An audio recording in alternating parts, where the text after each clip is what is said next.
আউযু বিল্লাহি মিনাশ শাইতানির রাজিম। বিসমিল্লাহির রহমানির রহিম। ৩০ ধারায় যেটা আছে সেটা নিয়ে এখন আমরা পড়ব, আলোচনা করব।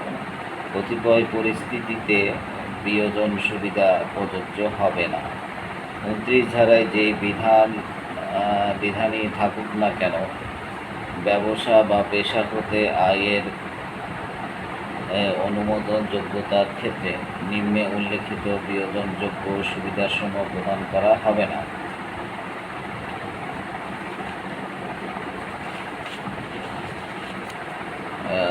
যে কোনো পরিষদ বা প্রাপকের বেতনাদি খাতে শ্রেণীবদ্ধকৃত আয় হিসাবে গণ্য হয় যদি তার উপর সপ্তম অধ্যায়ের বিধান মতে কর পরিশোধ করা না হয়, তবে ওই পরিমাণ অর্থ। আবার বলা হচ্ছে, করদাতা কর্তৃক যে কোনো ব্যক্তিকে যে কোনো পরিমাণ অর্থ প্রদানের ক্ষেত্রে যদি সপ্তম অধ্যায়ের বিধান অনুসারে উহার উপর কর কর্তন বা আদায় না করা হয়। এখানে আবার আলোচনা করা হয়েছে, ব্যবসা বা পেশা আয়ের খরচের অনুমোদনের ক্ষেত্রে উৎসে মূল্য সংযোজন কর, ভ্যাট, কর্তন বা আদায় যাচাইয়ের বাধ্যবাধকতা রহিতকরণ। ব্যবসায় বা পেশা আয়ের খরচ অনুমোদনের ক্ষেত্রে চ্যাপ্টার 7 অনুযায়ী উৎসে কর এবং মূল্য সংযোজন কর আইন 1991 সালের 22 নং আইন অনুযায়ী উৎসে মূল্য সংযোজন কর কর্তন আদায় যাচাইয়ের বিধান ছিল। উৎস কর কর্তন আদায় না হলে সংশ্লিষ্ট খরচ আবশ্যিকভাবে অনুমোদনযোগ্য হবার বিধান ছিল। অর্থ আইন 2016 এর মাধ্যমে অত্র উপধারা সংযোজন করে ব্যবসায় বা পেশা আয়ের খরচ অনুমোদনের ক্ষেত্রে উৎসে মূল্য সংযোজন কর কর্তন বা আদায় যাচাইয়ের বাধ্যবাধকতা সংক্রান্ত বিধান রহিত করা হয়েছে। ধারা 29 অনুযায়ী ব্যবসায়ী বা পেশা আয়ের খরচ অনুমোদনের ক্ষেত্রে চ্যাপ্টার 7 অনুযায়ী উৎসে কর কর্তন বা যাচাইয়ের বিধান বহাল রয়েছে। পরবর্তীতে বিধান 2016 ও 17 কর বছর থেকে প্রযোজ্য হবে। এর অত্র অধ্যাদেশের বিধানাবলীর আওতায় 12 ডিজিটের কর প্রদানকারী শনাক্তকরণ নম্বর সংগ্রহ করা আবশ্যক। এরূপ কোনো কর্মচারীকে তার বেতন হিসাবে অর্থ পরিশোধকালে তা সংগ্রহ করতে ব্যর্থ হলে সেরূপ অর্থ এমপ্লয়ি এর বেতনাদি বাবদ খরচ অনুমোদন 12 ডিজিট টিআইএন যাতায়ে অর্থ আইন 2016 এর মধ্যে সন্নিবেশিত উপদফা এ মোতাবেক কোনো করদাতার ব্যবসায় বা পেশার আয় নির্ধারণের বেলায় করদাতা কর্তৃক দাবিকৃত বেতনাদি খরচ অনুমোদনের ক্ষেত্রে উপকর কমিশনার পরীক্ষা করে দেখবেন যে সকল বেতনভুক্ত কর্মচারী এমপ্লয়ি এর জন্য বেতন ভাতা বাবদ খরচ দাবি করা হয়েছে তাদের 12 ডিজিট টিআইএন ছিল কিনা। যদি আয়কর অধ্যাদেশের কোনো বিধানে কোনো ব্যক্তি 12 ডিজিট টিআইএন নেওয়ার বাধ্যবাধকতা থাকে, কিন্তু কোনো মাস বা মাসসমূহের বেতন ভাতাদি গ্রহণের সময় ওই ব্যক্তি 12 ডিজিট টিআইএনধারী না থাকেন, তাহলে তার ওই মাস বা মাসসমূহের বেতন ভাতাদি অনুমোদনযোগ্য হবে না। উদাহরণস্বরূপ বলা যায় যে জনাব আসাদ আলফা কোম্পানির একজন এক্সিকিউটিভ অ্যাসিস্ট্যান্ট 2016-17 অর্থ বছরে তার প্রাপ্ত বেতন ভাতা করমুক্ত সীমার নিচে। একজন এক্সিকিউটিভ অ্যাসিস্ট্যান্ট হিসাবে ধারা 184 এর উপধারা 1 এর ক্লজ ZA অনুযায়ী জনাব আসাদের 12 ডিজিট টিআইএন গ্রহণের বাধ্যবাধকতা রয়েছে। ধরা যাক জনাব আসাদ 2016 সালের জুলাই থেকে ডিসেম্বর পর্যন্ত সময়ের বেতন ভাতা গ্রহণের সময় 12 ডিজিট টিআইএনধারী ছিলেন না। তিনি 1 জানুয়ারি 2016 তারিখে 12 ডিজিট টিআইএন গ্রহণ করেন এবং 12 ডিজিট টিআইএনধারী হিসাবে 2017 সাল অনুযায়ী 2017 সালের জানুয়ারি হতে জুন মাস পর্যন্ত বেতন ভাতা প্রাপ্ত হন। আলফা কোম্পানি 2016-17 এর কর বছরের কর নির্ধারণের ক্ষেত্রে জনাব আসাদের 2016 সালের জুলাই-ডিসেম্বর মাসরুমে প্রাপ্ত বেতন ভাতাদি বাবদ দাবিকৃত খরচ অনুমোদনযোগ্য হবে না। আলফা কোম্পানির 2017-18 কর বছরে কর নির্ধারণের ক্ষেত্রে জনাব আসাদের 2016 সালের জুলাই-ডিসেম্বর মাসরুমে প্রাপ্ত বেতন ভাতাদি বাবদ দাবিকৃত খরচ অনুমোদন হবে না। কর্মচারীকে বেতন হিসেবে প্রদত্ত যে কোনো পরিশোধ যার জন্য 108 ধারার অধীন চাহিত বিবরণী দাখিল করা হয় নাই। নিয়োগ সংশ্লিষ্ট সূত্রে আয়কর রিটার্ন দাখিল করতে বাধ্য কোনো বেতনভোগী কর্মচারী ধারা 75 বর্ণিত নির্ধারিত সময় বা মঞ্জুরকৃত বর্ধিত সময়সীমার মধ্যে আয়কর রিটার্ন দাখিলে ব্যর্থ হলে উক্ত বেতনভোগী কর্মীকে পরিশোধিত বেতন ভাতাদি নিয়োগকর্তার ব্যবসায়ী বা পেশার খরচের আয় নিরূপণে অনুমোদনযোগ্য খরচ বলে বিবেচিত হবে না মর্মে পূর্বে বিধান থাকলেও অর্থ আইন 2018 এর মাধ্যমে আনিত সংশোধনীর পরে নিয়োগকর্তার প্রত্যেক বছরের 30 এপ্রিল তারিখের মধ্যে ধারা 108 তে বর্ণনা মতে এবং বিধি 23 নির্ধারিত ক্রমে বেতনভোগী কর্মী রিটার্ন দাখিল সংক্রান্ত তথ্য আয়কর বিভাগে দাখিল করবেন। কোনো বেতনভোগী কর্মীর তথ্য দাখিলে ব্যর্থতা ঘটলে উক্ত বেতনভোগী কর্মীকে পরিশোধিত বেতন ভাতাদি নিয়োগকর্তার ব্যবসায়ী বা পেশার খাতের আয় নিরূপণে অনুমোদনযোগ্য খরচ বলে বিবেচিত হবে না। আয়কর পরিপত্র 2018। কোনো ফার্ম বা ব্যক্তি সংঘ কর্তৃক ক্ষেত্র অনুসারে ফার্মের যে কোনো অংশীদার বা ব্যক্তি সঙ্গের যে কোনো সদস্যকে সুদ, বেতন, কমিশন বা পারিতোষিক ইত্যাদি হিসাবে গণ্য পদে অর্থ। আবার বাংলাদেশের অধিবাসী নয় এমন কোনো ব্যক্তি দালালি বা কমিশন বাবদ পদে অর্থ থেকে 56 ধারার আওতায় কর কর্তন বা আদায় না হয়ে থাকে। যদি বেতনাদি খাত হতে কোনো করযোগ্য অর্থাদি প্রদানের সময় উৎস থেকেই নিয়োগকর্তা কর্তৃক কর কর্তন করার যথাযথ পদক্ষেপ গ্রহণ না করে থাকে, সেক্ষেত্রে উক্ত বেতন থেকে কর্তনকৃত বা কর্মচারীদের সুবিধা বা কল্যাণের জন্য স্থাপিত প্রভিডেন্ট ফান্ড বা অন্য কোনো ফান্ডে জমাকৃত অর্থ। আবার করদাতা কর্তৃক ধারা 2 এর দফা 45 বিধি বেতন পূরক হিসাবে কোনো কর্মচারীর জন্য ব্যয়িত অর্থের পরিমাণ যদি 5,50,000 টাকার অধিক হয় এবং কোনো কর্মচারী প্রতিবন্ধী ব্যক্তি হলে তার ক্ষেত্রে 25 লক্ষ টাকার অধিক হয়, তবে শর্ত থাকে যে অত্র দফার বিধান সেই নিয়োগকর্তার উপর প্রযোজ্য হবে না, যিনি তৎকর্তৃক নিয়োগকৃত দানকৃত কর্মচারীকে সরকার কর্তৃক গঠিত মঞ্জুরি বোর্ডের ওয়েজ বোর্ড অনুমোদন ক্রমে অফিসিয়াল গেজেট প্রকাশিত সরকারি বিধি অনুযায়ী বেতন প্রদান করেছে। তবে শর্ত থাকে যে অত্র দফায় বিধান সেই নিয়োগকর্তার উপর প্রযোজ্য হবে না, যিনি তৎকর্তৃক নিয়োগ দানকৃত কর্মচারীকে সরকার কর্তৃক গঠিত মঞ্জুরি বোর্ডের ওয়েজ বোর্ড অনুমোদন ক্রমে অফিসিয়াল গেজেট প্রকাশিত সরকারি সিদ্ধান্ত অনুযায়ী বেতন পূরক প্রদান করেছে।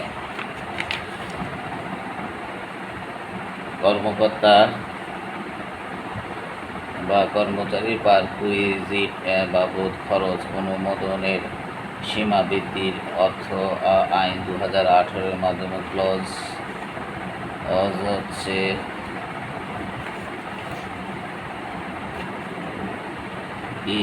সংশোধন করা হয়েছে। পূর্বের বিধান অনুসারে কোনো করদাতা তার কর্মকর্তা কর্মচারীকে বাৎসরিক 4,75,000 টাকা পর্যন্ত পারকুইজিট বাবদ অর্থ প্রদান করলে তা করদাতার করযোগ্য আয় নির্ধারণের খরচ হিসেবে বিবেচিত হবে।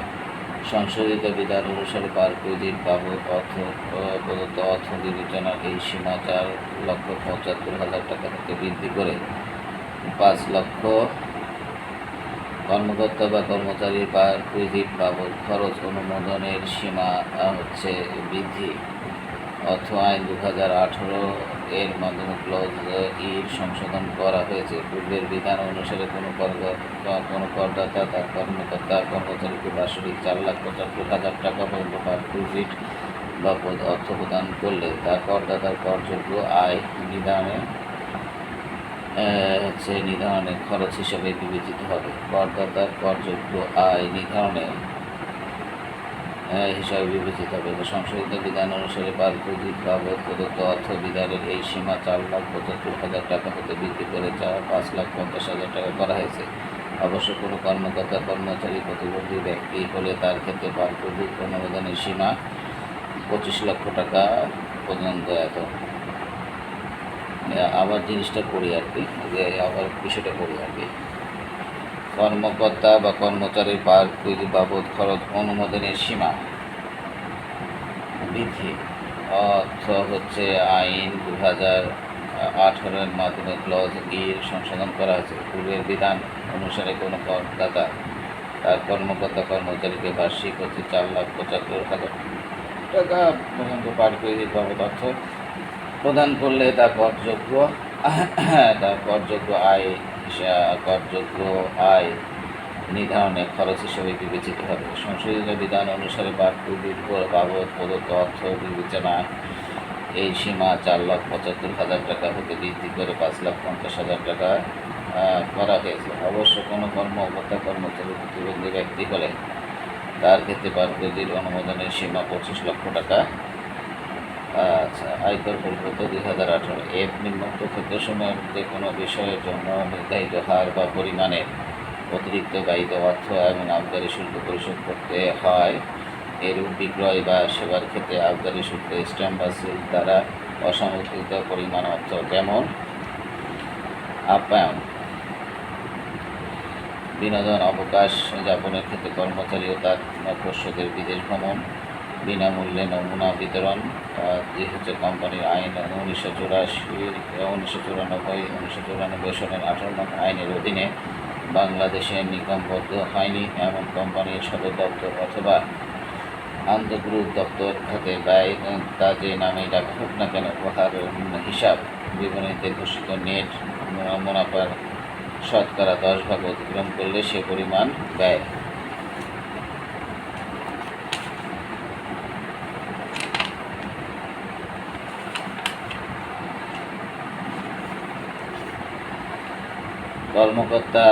কর্মকর্তা কর্মচারী আছে এখানে নিম্নোক্ত ক্ষেত্রসমূহে যে কোনো বিষয়ের জন্য নির্ধারিত হার বা পরিমাণের অতিরিক্ত ব্যয়িত অর্থ আবগারি শুল্ক পরিশোধ করতে হবে।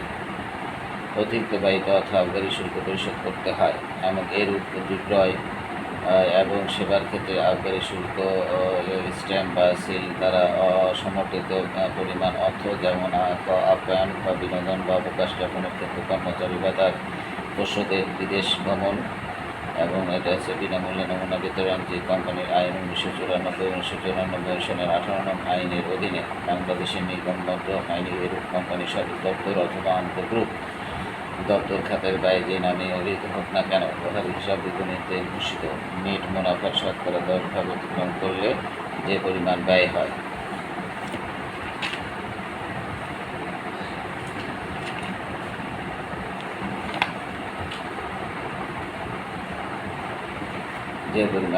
হেড অফিস অথবা আন্তঃগ্রুপ বাবদ খরচ।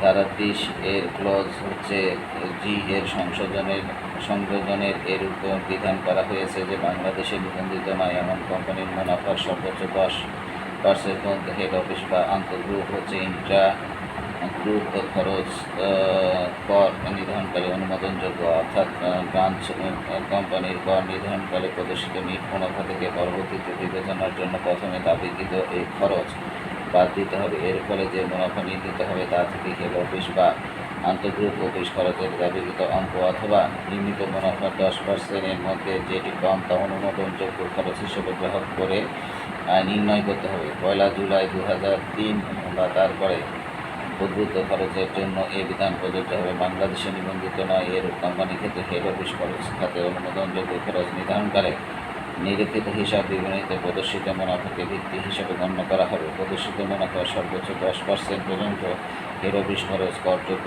আয় নির্ধারণকারী অনুমোদনযোগ্য ব্যয় হবে। এর ক্ষেত্রে নিরূপিত করযোগ্য আয় যাই হোক না কেন, অনুমোদনযোগ্য হেড অফিস খরচ নির্ধারণের সময় করদাতা কোম্পানি কর্তৃক নিরীক্ষিত হিসাব বিবরণীতে প্রদর্শিত মুনাফাকে ভিত্তি হিসাবে ধরা হবে। উদাহরণস্বরূপ বলা যায় যে PHQ একটি আন্তর্জাতিক কোম্পানি, যা কোম্পানির আইন 1994 আওতায় নিবন্ধিত নয়। 30 জুন 2018 তারিখে সমাপ্ত আয় বছরে PQH এর প্রদর্শিত নিট মুনাফার পরিমাণ ছিল 1,25,70,000 টাকা। আয় বছরে করদাতা কোম্পানির দাবিকৃত খরচের মধ্যে নিম্নবর্ণিত খরচ অন্তর্ভুক্ত ছিল: head office expenses paid two group HQ Hong Kong হচ্ছে 10 লক্ষ টাকা। Management expenses paid to Thailand PQH 5,40,000 টাকা, মোট হচ্ছে 15,40,000 টাকা। এক্ষেত্রে 30 জুন 2018 তারিখে সমাপ্ত আয় বছরে হেড অফিস খরচ ও গ্রুপ ব্যয় খাতের মোট খরচ 15,40,000 টাকা, কিন্তু ধারা 30G এর অনুযায়ী অনুমোদনযোগ্য খরচ প্রমাণ সাপেক্ষে 1,25,70,000 10%,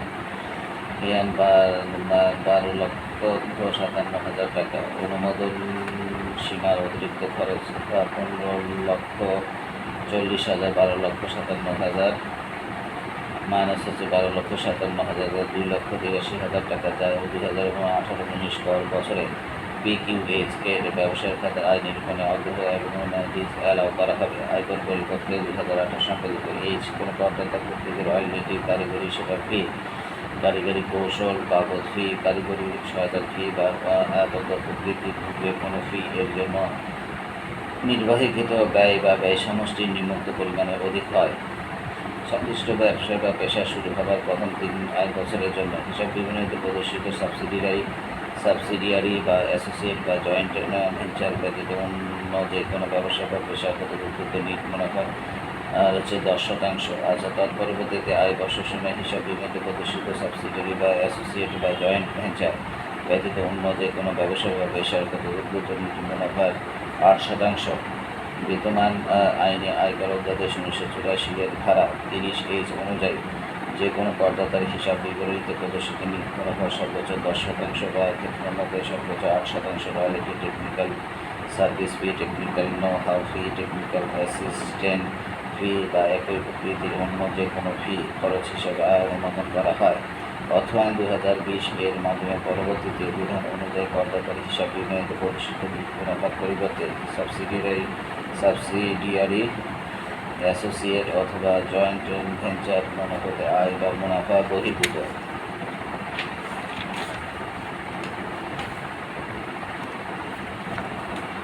ব্যবসায় বা পেশা খাতায় নিট মুনাফার সর্বোচ্চ 10% royalty, technical service fee, technical know how fee, technical assistant fee এবং একই প্রকৃতির অন্য যে কোনো ফি খরচ হিসেবে অনুমোদন করার বিধান করা হইয়াছে। উদাহরণ: আনিজা পাবলিক লিমিটেড কোম্পানি 2020 ও 21 বছরে মোট আয় প্রদর্শন করেছে 70 লক্ষ টাকা। এর মধ্যে ব্যবসায়িক নিট মুনাফা হচ্ছে 50 লাখ টাকা, ব্যাংক সুদ হচ্ছে 3 লাখ টাকা, সাবসিডিয়ারি হতে আয় হচ্ছে 10 লক্ষ টাকা, জয়েন্ট ভেঞ্চার হতে আয় হচ্ছে 7 লক্ষ টাকা। নতুন প্রবৃত্ত বিধানের ফলে আনিজা পাবলিক লিমিটেড কোম্পানি ব্যবসায়িক নিট মুনাফা 50 লক্ষ টাকা, সর্বোচ্চ 10% এবং ক্ষেত্রের মধ্যে সর্বোচ্চ 8% royalty, technical service fee, technical know how fee, technical assistant fee বা একই প্রকৃতির অন্য যে কোনো ফি খরচ হিসেবে দাবি করতে পারবে।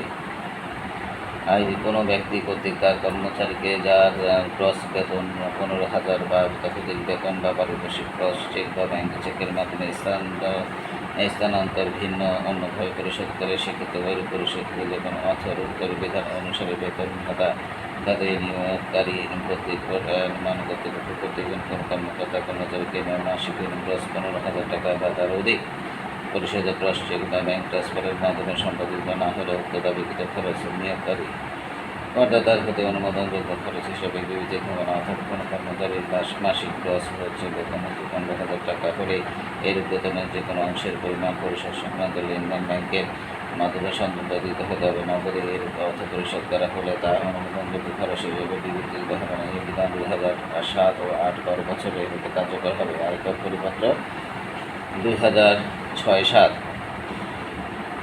যে হচ্ছে হিসাব বিবরণীতে ঘোষিত নেট মুনাফার শতকরা 10% অধিক ইনসেন্টিভ বোনাস হিসাবে পরিশোধিত যে কোনো অর্থ অধিক ইনসেন্টিভ। আয়কর অধ্যাদেশের 1984 এর ধারা 30 এর ক্লজ হচ্ছে যে অনুসারে ইনসেন্টিভ বোনাস খাতে অনুমোদনযোগ্য খরচ নির্ধারণকারী নিরীক্ষক হিসাব বিবরণীতে প্রদর্শিত মুনাফাকে ভিত্তি হিসেবে গণ্য করা হবে।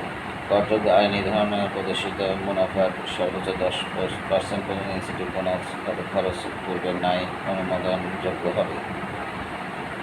এক্ষেত্রে নিরূপিত করযোগ্য আয় যাই হোক না কেন, অনুমোদনযোগ্য ইনসেন্টিভ বোনাস খাতে খরচ নির্ধারণের সময় করদাতা কোম্পানি কর্তৃক নিরীক্ষিত হিসাব বিবরণীতে প্রদর্শিত মুনাফাকে ভিত্তি হিসাবে ধরা হবে। আয়কর অধ্যাদেশ 1992 আয়কর পরিপত্র 2014-15 ঘোষিত টার্নওভার এর 0.5 ঘোষিত টার্নওভারের 0.5% অধিক পরিমাণ অর্থ ব্যয় করে বিদেশে ভ্রমণ করা হলে সেই অর্থ।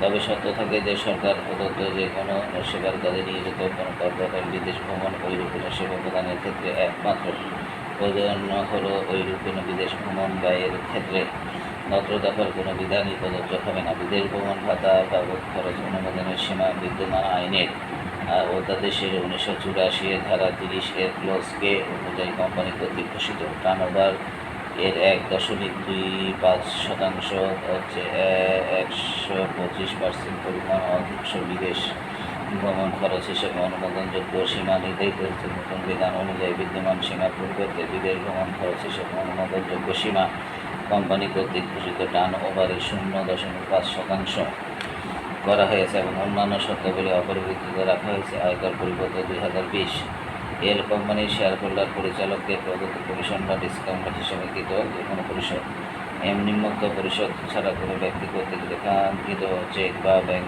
যোগ্য হস্তান্তর ভিন্ন 50,000 বা তদন্ত পরিমাণ পরিশোধিত অর্থ কাঁচামাল ক্রয় বাবদ কোনো পরিশোধ দফাতে বর্ণিত কোনো বাধ্যবাধকতা ক্ষুণ্ণ না করে কর্মচারীকে প্রদত্ত কোনো বেতন বা পারিশ্রমিক সরকারি বাধ্যবাধকতা জড়িত যে কোনো পরিশোধ এই হচ্ছে ব্যবসায়িক বা আবাসিক যে কোনোভাবে ব্যবহৃত হোক না কেন এরূপ যে কোনো সম্পত্তির ক্ষেত্রে বৈশ্বিক বা ব্যাংকিং ট্রান্সফার ভিন্ন অন্যভাবে পরিশোধিত অর্থ ব্যবসায় প্রতিষ্ঠান কর্তৃক ভাড়া প্রদানের ক্ষেত্রে ক্রস চেক বা ব্যাংক ট্রান্সফারের মাধ্যমে পরিশোধিত বাধ্যবাধকতা ব্যবসা বা পেশা আয় রয়েছে। এমন করদাতা কর্তৃক বাণিজ্যিক অথবা ব্যবসায়িক কাজে ব্যবহৃত যে কোনো সম্পত্তির ভবন, ফ্ল্যাট, অ্যাপার্টমেন্ট, অফিস স্পেস, দোকান, ফ্যাক্টরি ইত্যাদি ভাড়া পরিশোধের ক্ষেত্রে আয়কর অধ্যাদেশের 1984 এর ধারা 30 এর একটি নতুন ক্লজ সন্নিবেশ করা হয়েছে। এই বিধান অনুযায়ী ব্যবসা বা পেশা পরিচালনাকারী করদাতা কর্তৃক 1 জুলাই 2014 থেকে যে কোনো অঙ্কের গৃহ সম্পত্তি ভাড়া ক্রস চেক অথবা ব্যাংক ট্রান্সফারের মাধ্যমে পরিশোধ করা না হলে উক্ত ভাড়া খাতে দাবিকৃত খরচ আগ্রহ করা হবে। এই বিধান 2015 ও 16 বছর থেকে কার্যকর হবে। আয়কর পরিপত্র 2014-15 ও ধারা 184 এর উপধারা 3 এর দফা হচ্ছে এর অধীনে 12 ডিজিট প্রদান করে শনাক্তকরণ নম্বর সংগ্রহ করা হচ্ছে বাধ্যকরী, কিন্তু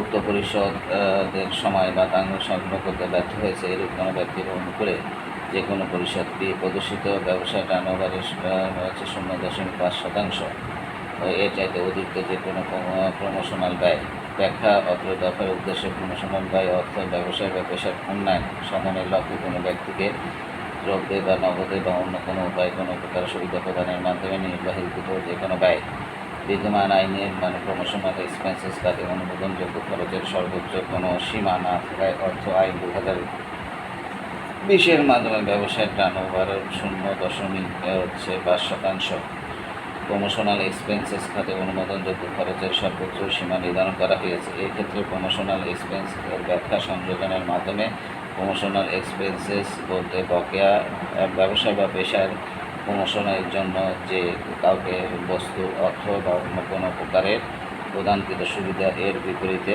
ব্যবসায়িক খরচ দাবি করাকে বোঝাবে। তো এটা হচ্ছে আমরা 30 ধারার এখানে সার সংক্ষেপ করলাম, বিষয়বস্তু বললাম।